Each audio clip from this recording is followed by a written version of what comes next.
Bitcoin currently is at $19,289.53 with a total market cap of $356.55 billion. So Bitcoin's dominance as of coinmarketcap.com is 62.3% and a total market cap for all the cryptocurrencies approaching ripe $600 billion. Now you might be wondering, well, why are some news outlets reporting that Bitcoin broke its all-time high one day right before November 30th today? As we see over the past 7 days, 30-day high, 19,749.26. And Reddit, if you go on Bitcoin, they're super excited. All-time high ATH of $19,666. Well, let us discuss why some exchanges, why Reddit, why it's all over the place. So let's discuss, did Bitcoin really hit an all-time high today? And what is the all-time high, in my opinion? So my name is Michael Kubera. Let's get into it. Let's roll the intro.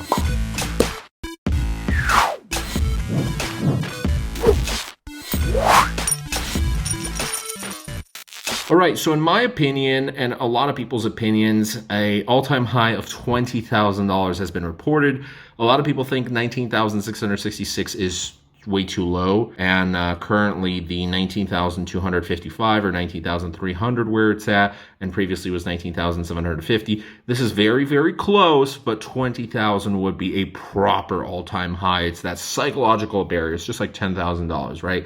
However, if we go to CoinMarketCap and we see that the all-time high here, it says December 17th, 2017, $20,089. So what is going on here? Why does it say 20,089? Here it says Coinbase had 19,870, and what they're reporting on is where it hit today. And why is the all-time high different back in 2017, 2018? Well, it all makes sense when you look at it this way. Every single exchange will have different rates, and they will vary very slightly, but there's multiple variables for every single exchange, and that's why Coinbase had 19,870.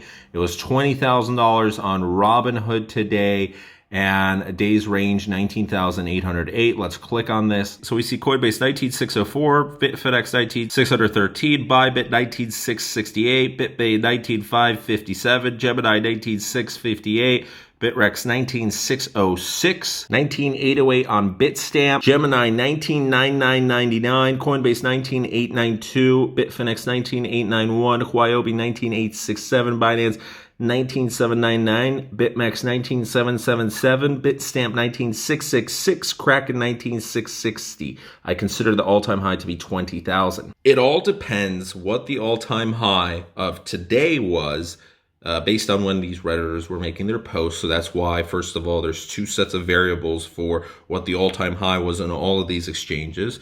But if we look at the past, there's two main things we have to look at. First of all these exchanges will have different variables, and they're going to vary very slightly by $100, $200, $300. It's not going to be $1,000, but usually within a few $100, give or take. But most often it's within less than $100. So some of these exchanges will have higher rates than others. Others make money in different ways and they don't have to have as high rates. Others may not be as popular, so they want to attract more users with lower rates. They all have different tracking software. At CoinMarketCap, CoinGecko, they all these tracking websites have different exchanges that they're listing. Some spot differences between CoinMarketCap and CoinGecko. Not all exchanges are listed.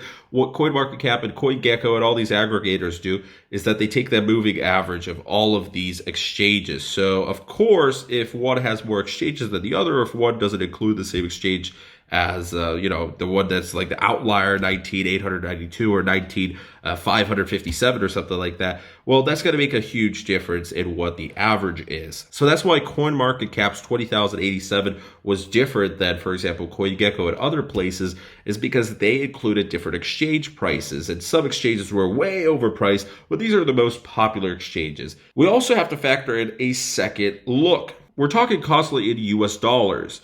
And it's going to get more complex over time with inflation and fiat currency. And will the dollar even exist 100 years from now? But to keep things simple, for example, the all-time high in Canadian dollars was beaten last week, but that was because of how much the difference between US dollar and Canadian dollars has changed over the past 2-3 years. So if you start looking at euros and UK and all of these relationships, basically Forex, right?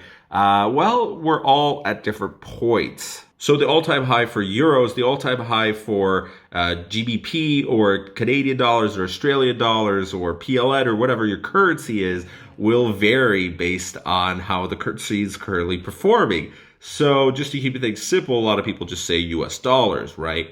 And then if you start switching in between them, it gets really, really complicated. For example, as I live in Poland, and constantly I look at the Bitcoin price in PLN and in US dollars, and then I look at what the US dollar is worth, how much PLN I could currently buy with the US dollar. It gets a little complex sometimes. It's a little fun to make math with, but that's okay. So was the all-time high beaten? Technically, yes. On some exchanges, yes. On others, no. It was very, very close, and then it had a slight correction. So some people would say that the all-time high was beaten today, November 30th. Others will say that maybe it gets beaten tomorrow or the next day or whatever it will be. But really, a lot of people would agree that the all-time high would be $20,000. I think a lot of people agree that 19,666 is too low. Some people will argue that 19,800, that is the all-time high. But I will argue that it's above $20,000. And when we are way above $20,000, when it's 20,100, that is a new all-time high. So either way, technically we beat the new all-time high today. Looking good, everybody. That is today's video. If you enjoyed it, please leave a like, comment, subscribe, and share. If you're invested currently, congratulations, you just made money. If you can't afford to lose this money, maybe it's a good time to sell. And see you guys in the next videos. Bye.